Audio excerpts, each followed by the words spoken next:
Asatidah sekalian, di antara hal yang merupakan karakteristik dan hal yang spesifik pada umat Islam adalah mereka merupakan umat yang terakhir dan juga umat yang memiliki umur yang terpendek. Dalam hadis yang diriwayatkan Imam Bukhari dan Muslim, Nabi SAW bersabda, "Nahnul akhirun." Kita adalah kaum umat yang paling terakhir. Dan umur umat Islam sebagaimana kita ketahui hanya sekisar 60-70 tahun. Sangat berbeda dengan umat-umat sebelum kita yang ratusan tahun, bahkan mungkin ribuan tahun. Namun demikian, Nabi SAW juga menyampaikan dalam hadis yang tadi, "Nahnus sabiqun, nahnul awwalun, nahnul akhirun, al-awwalun." Dalam riwayat juga as-sabiqun yaumal qiyamah. Kami adalah umat yang paling belakang, tapi juga umat yang paling terdepan di hari kiamat. Dan memang benar Allah mengatakan, "Ya Bani Israel, uzkuru ni'mati allati an'amtu alaikum wa anni faddaltukum 'alal alamin." Bani Israel pernah menjadi kaum yang termulia, namun setelah datangnya umat Islam, Allah mengatakan, "Kuntum khaira ummah." Kalian adalah umat yang terbaik. Bagaimana mungkin umur yang pendek bisa menjadikan umat Islam umat yang terbaik dan terdepan? Padahal Nabi juga SAW mengatakan dalam hadits Tirmidzi yang terkenal, ketika ditanya ayyun nasi khair, siapa manusia yang terbaik, beliau mengatakan, "Man tala umruh wa hasuna amaluhu." Yaitu orang yang panjang umurnya dan baik amalannya. Kalau demikian, maka hitungan-hitungan kita, orang-orang yang terdahulu yang umurnya ratusan tahun bahkan ribuan tahun, tentu lebih banyak beramal. Tentunya yang kita maksudkan orang soleh di antara mereka lebih banyak beramal daripada orang soleh di umat ini. Tapi Allah memuliakan umat ini pertama dengan taufik yang datang dari Allah.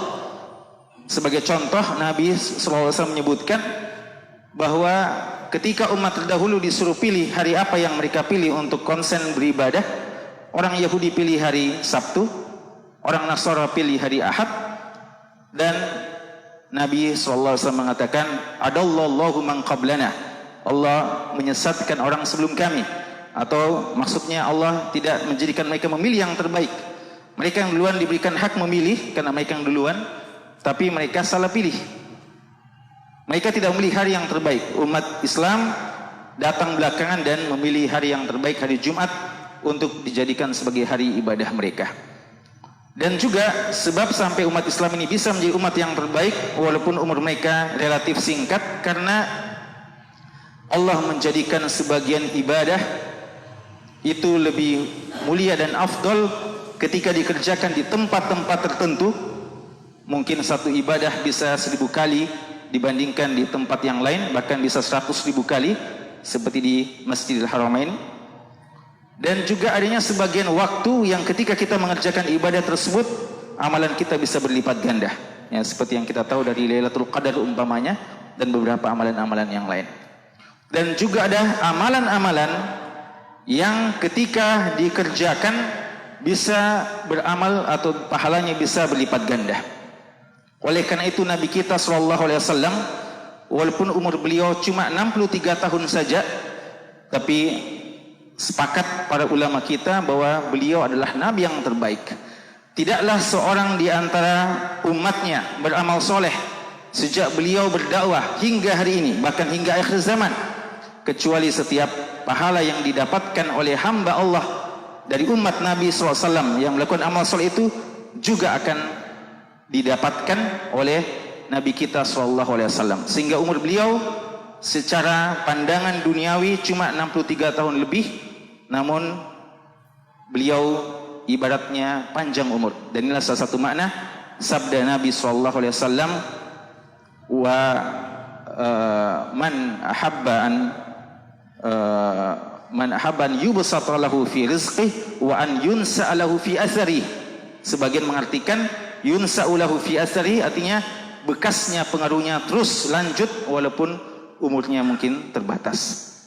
Maka ikhwas sekalian, inilah yang perlu untuk kita kejar. Kita tidak bisa menghindari kodrat Allah bahwa umur kita pendek. Tapi kita ingin walaupun umur kita mungkin cuma 60 tahun atau bahkan mungkin cuma 40 tahun, tapi seakan-akan kita masih hadir hari ini. Nabi SAW 63 tahun dan terus dibicarakan kebaikan-kebaikan beliau. Juga sama Abu Bakar As-Siddiq radhiyallahu anhu, Umar bin Khattab radhiyallahu anhu, Abdullah bin Mas'ud, Ali, Abu Ubaidah, mereka semuanya umurnya sekisar 63 tahun ketika mereka wafat. Bahkan sebagian umat Nabi SAW 40 tahun saja.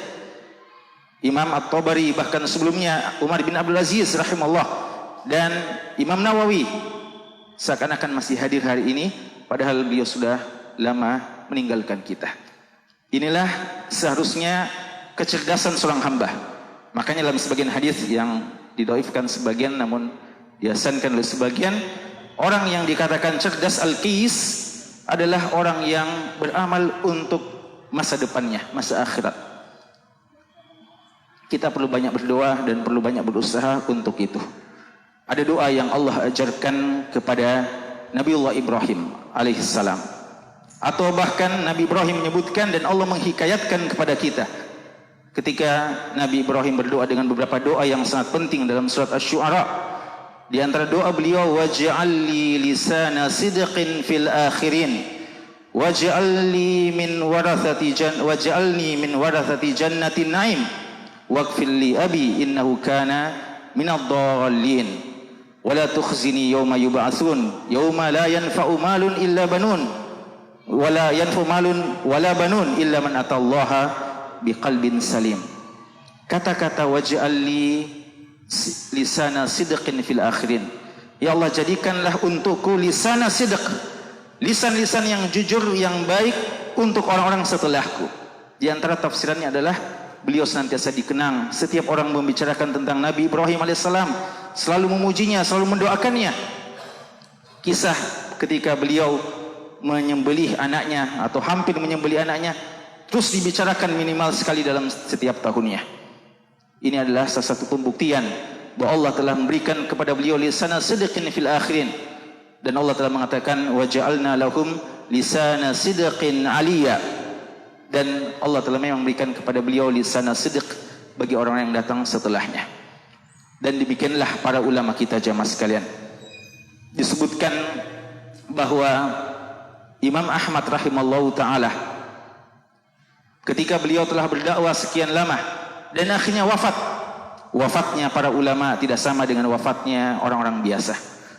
Bahkan wafatnya apalagi para ahli bidah. Imam Ahmad pernah mengatakan ketika ahlul bidah juga makin gencar berdakwah, lalu ketika beliau ditanya, beliau mengatakan qulu lahum bainana wa bainakum yaumal janaiz. Katakanlah kepada mereka, nanti akan menjadi pembeda antara kita dengan mereka pada hari ketika kita sudah menjadi jenazah.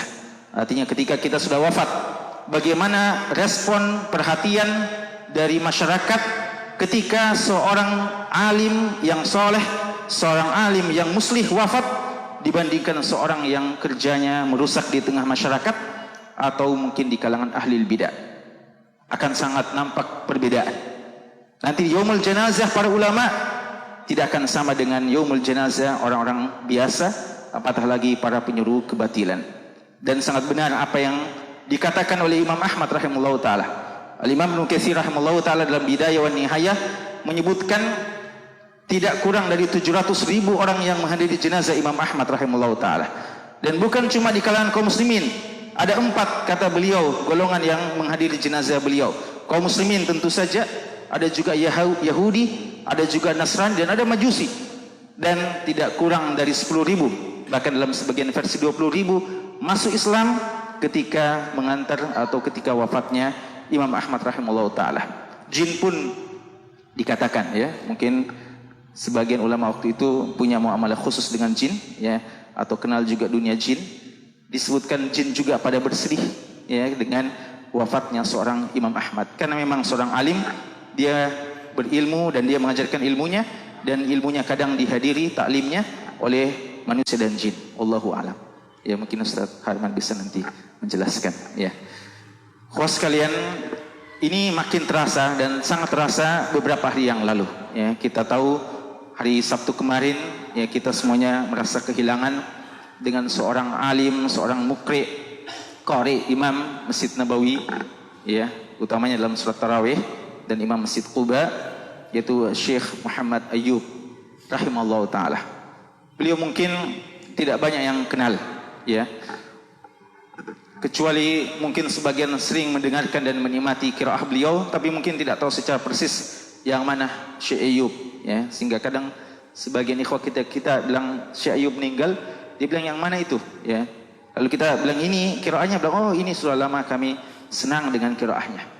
Beliau seorang sosok ulama yang memang setahu kami beliau tidak terlalu tampil dan tidak terlalu terkenal. Namun Allah Subhanahu wa taala memuliakan beliau di hari wafat beliau, ya.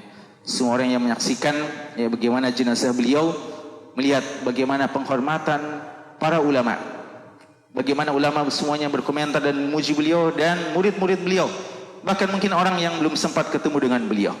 Dan alhamdulillah, ya, para asatidzah kita yang di Madinah, ya, pernah ketemu langsung, ya, sebagian kita pernah diajar di kelas, kita melihat betul bagaimana sosok seorang alim, seorang ahlul Quran seperti beliau.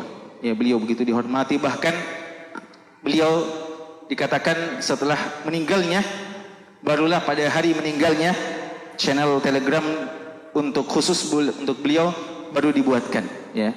Lalu begitu banyak jamiah khairiyah langsung membuka kesempatan wakaf atas nama Syekh Muhammad Ayyub rahimallahu taala, dan seterusnya, ya. Dan juga beliau seorang alim yang tidak melupakan tarbiyah kepada anak-anak beliau, dan ini juga termasuk zuriyah akan meneruskan kebaikan-kebaikan dan amal saleh beliau. Disebutkan bahwa beliau memiliki 2 istri dan 7 anak, dan anaknya ada yang juga qari dan mukri, tapi ada juga anaknya yang insinyur, ada juga yang dokter, tapi ke-7 anaknya, 2 perempuan dan 5 laki, semuanya adalah min hafadati kitabillah, ya, semuanya adalah penghafal Al-Quran, yang insya Allah akan meneruskan kebaikan-kebaikan beliau. Dan setiap kebaikan yang dilakukan oleh anaknya, tentu saja hak dari orang tua itu juga akan didapatkan, karena tidaklah lahir anak-anak yang soleh seperti itu setelah taufik dari Allah tentunya, kecuali atas bimbingan dari seorang bapak yang selalu memperhatikan tarbiyah dari anak-anaknya. Pertanyaannya tentu saja, kaifa nahnu, ya, bagaimana kita? Apakah kita sudah siap jika Allah memberikan kita umur cuma 40 tahunan saja, dan sudah banyak di antara kita mungkin lebih 40 tahun atau 50 tahun atau mungkin 60 dan 70 tahun, apakah kita akan bisa mewariskan sesuatu yang mungkin dikenang? Kita tidak pernah meniatkan, tapi Allah menginginkan kadang bahwa kebaikan-kebaikan terus dikenang, atau mungkin tidak dikenang dan tidak ditahu, kitalah yang mengajarkan, tapi paling tidak amal kebaikan orang-orang yang mengikuti apa yang pernah kita ajarkan terus mengalir juga kepada kita. Maka ikhwas sekalian, para asatidzah, ya, tentu saja kesempatan bermuktamar yang makin dekat ini menjadi momen bagi kita untuk memberikan yang terbaik kepada umat dan untuk bisa berkontribusi yang sebaik-baiknya. Dan kita tidak lupa berdoa juga kepada Allah sebagaimana doa Nabiullah Ibrahim, waj'alni lisana sidqin fil akhirin waj'alni min warathati jannatin na'im. Ya, semoga Allah Subhanahu wa taala menjadikan nanti orang setelah kita tidak menyebut kita kecuali kebaikan saja. Sungguh sangat menyedihkan tentunya ketika seseorang telah wafat, namun si fulan mengatakan dia telah begini, si fulan mengatakan dia pernah mendolimi saya, dan seterusnya. Dan alangkah indahnya ketika seorang yang kita yakin banyak aibnya, ada juga kesalahannya, dan tidak ada maksum di antara kita, tapi kadang begitu penghormatannya kita kepadanya, begitu agungnya dia di sisi kita, sehingga kadang kita tidak mau dan tidak mampu kadang menyebutkan keburukannya. Kita hanya memuji dia akan kebaikan-kebaikannya, dan semua ini adalah taufik dari Allah Subhanahu wa taala. Semoga kita demikian. Wallahu taala huwa waliyut taufiq. Wallahu alam. Sallallahu ala nabiyina Muhammadin wa ala alihi washabbihi wasallam. Alhamdulillahi rabbil alamin.